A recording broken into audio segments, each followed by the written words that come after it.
આપ જોઈ રહ્યા છો સીએનસીસી ગુજરાત। આમ તો પોલીસે આરોપીઓને પકડવાનું કામ કરે છે, પરંતુ અહીં આ કિસ્સામાં પોલીસે આરોપીને જ ભગાડવાનું કામ કર્યું છે। વાત બનાસકાંઠાના ભીલડી પોલીસ સ્ટેશનની છે। ખિંમત ગામના એક નાબાલિગ છોકરીને ભગાડીને લઈ જનાર આરોપીને પોલીસે જ ભાગવામાં મદદ કરી। વધુ વિગત આપણે વિડીયોમાં જોઈએ। આજે અમારી સાથે વામૈયા ગામના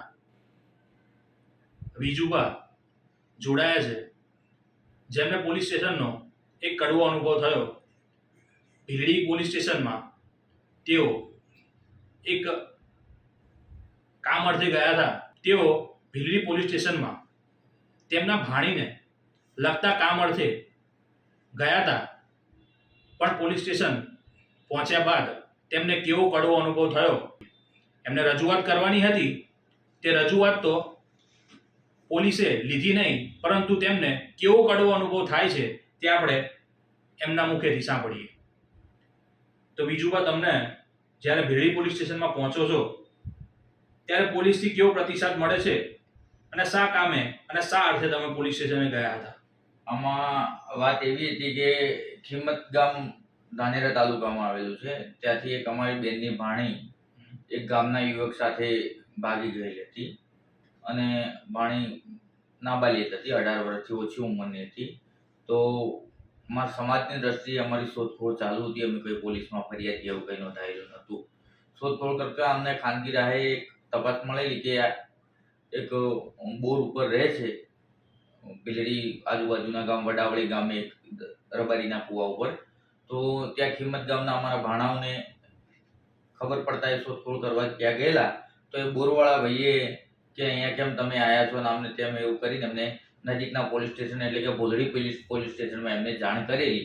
ભીલડી પોલીસ આવતા એમને પોલીસ સ્ટેશન લાવેલી અને એમને સમજાવતા કે તમે બંને એક જ ગામના છો, ભાઈ બહેન થાવ, તમે આ શોભે નહીં, અને તું ચાલ અને છોકરાને રસ્તા કરી દઈએ આપણે। તો એવું કહેતા વાતચીત ચાલુ હતી, પણ પોલીસ પહેલા તો સમજાવવાના પ્રયત્નો પણ કર્યા, પણ કોઈ એક બીજા માણસોથી સમજ્યા નહીં। પછી મને ફોન આવ્યો તો હું અહીંયા પાટણથી ગયેલો, હું તથા મારા ધર્મપત્ની, તે અત્યારે તાલુકા પંચાયત સદસ્ય છે સરસ્વતીમાં। અમે બંને ગયેલા તો અમને પહેલા તો કીધું કે ક્યાંના છો, નામને તેમને। પછી એક ભાઈ રમેશભાઈ કરીને પોલીસવાળા હતા, એ ક્યાંથી આવ્યો છે, નામ તેમ, તું તારીથી તાનાશાહી અમને ખૂબ બતાવી, ચલ અહીંથી નીકળી જા, નહીં કોઈ નથી, તું કોણ છે, નામને તેમને। પછી બંનેને સમજાવવાના પ્રયત્ન કર્યા, સમજાવીને મેં કીધું અમને અલગ કરીને આપી દો, અમારે કંઈ કેસ બીજો કરવાનો નથી, ભાણી હજી નાની છે, 18 વર્ષ પૂરા થયેલા નથી, અને સામાજિક રીતે અમારે કંઈ કેસ પણ કરવાનો નથી। તે દરમિયાન ત્યાં પીએસઆઈ આવ્યા, એ ગૌતમભાઈ કરીને હતા, એ બંનેને બધાને અમે વાત કરી, પણ એમને અંદરો અંદર શું એમની મિલીભગત પોલીસની થઈ ને, તો કે અત્યારે નહીં, અમે તમને કાલે સોંપીશું। અમે બાંયધરી ખાતરી આપીએ છીએ, મારી તથા મારી પત્નીને અમને બાંયધરી ખાતરી આપી કે સવારે તમે 10-1 વાગે આવજો। તો સવારે અમે પાછા પોલીસ સ્ટેશન ગયા, તો અમે પોલીસ સ્ટેશન જઈને પૂછ્યું કે ક્યાં છે, લાવો હવે અમે સુપ્રત કરી દો, અમે તમને લખાણ જોઈએ તો લખાણ આપીશું ને અમે કંઈ પણ એમને કરવાના નથી, બંનેને અલગ કરીને ઘરે લઈ જવાના છે। તો પોલીસે અમને એવું કીધું કે તો સવારે વહેલા જ એમની રીતે ભાગી ગયા છે, હવે ક્યાં ભાગ્યા ખબર નથી। તો અમારે જાણવું એ છે કે પોલીસ તંત્ર પોલીસની કસ્ટડીમાંથી, પોલીસ સ્ટેશનમાંથી જો માણસો પકડેલા ભાગી જાય તો પછી આ તો શું સમજવું? એટલે ખરેખર આ પોલીસની બેદરકારી જ છે, પોલીસને મિલીભગત કરીને ભગાડી દેવામાં આવી છે। ગુનો દાખલ કરવાની જગ્યાએ એ લોકોએ સામેવાળાઓને સાથ સહકાર આપીને, પ્રોત્સાહન આપીને અમને ભગાડી દીધા છે। અમારી કોઈ પણ વાત એમને સાંભળી નથી। બીજા દિવસે ગયા તો પણ અમને કીધું કે અમે 2 દિવસનો સમય આપો, અમારે ધ્યાનની બહાર છે, અમે ગોતી આપીશું। હજી સુધી અમે ફોન કરીએ છીએ, અમને સરખો જવાબ મળતો નથી, ગોતી આપીશું, ગોતવાનું ચાલુ છે એમ કહે છે, પણ એનો કંઈ નિર્ણય આવ્યો નથી। એટલે ખરેખર પોલીસની ખૂબ જ બેદરકારી છે। જો પોલીસ સ્ટેશનમાંથી આ રીતે માણસો ભાગી જતા હોય અને અમારા જેવા પદ અધિકારી ઉપર પણ આ રૂપનો પોલીસ આક્રોશ જમાઈને આ રીતે વાત કરતી હોય તો આ ખરેખર કાયદા હેઠળ નથી। એટલે ખરેખર પોલીસ વિરુદ્ધ હું જઈને પોલીસ પ્રતિ જે પણ કડક પગલાં લેવા પડે એ લેવા હું તૈયાર છું, અને કાયદેસરની કાર્યવાહી કરી મારી ભાણીને શોધખોળ કરી આપવી એવી મારી નમ્ર વિનંતી છે। તો શું આમાં પોલીસનો પૂરેપૂરો સાથ સહકાર અને હસ્તક્ષેપ હોઈ શકે છે?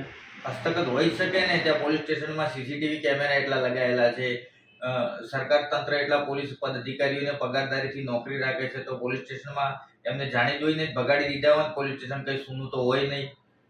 એટલે ખરેખર પોલીસની ખૂબ જ બેદરકારી છે। જો પોલીસ સ્ટેશનમાંથી આ રીતે માણસો ભાગી જતા હોય અને અમારા જેવા પદ અધિકારી ઉપર પણ આ રૂપનો પોલીસ આક્રોશ જમાઈને આ રીતે વાત કરતી હોય તો આ ખરેખર કાયદા હેઠળ નથી। એટલે પોલીસ વિરુદ્ધ હું જઈને પોલીસ પ્રતિ જે પણ કડક પગલાં લેવા પડે એ લેવા હું તૈયાર છું, અને કાયદેસરની કાર્યવાહી કરી મારી ભાણીને શોધખોળ કરી આપવી એવી મારી નમ્ર વિનંતી છે। એવું તો માનવામાં આવતું જ નથી. પોલીસ સ્ટેશનમાં કોઈ જ ના હોય. પોલીસ સ્ટેશનમાં અધિકારીઓ હોવા છતાં પણ એ લોકો ભાગી ગયા એટલે ભગાડવાનો એમનો પોલીસનો પૂરેપૂરો હાથ છે એવું મને ચોક્કસપણે જણાઈ આવે છે. જે તમારા ભાણીબેન છે એ જે પેલા કુવા ઉપર હતા એ કુવાવાળાની પણ મિલીભગત આમાં હોઈ શકે છે.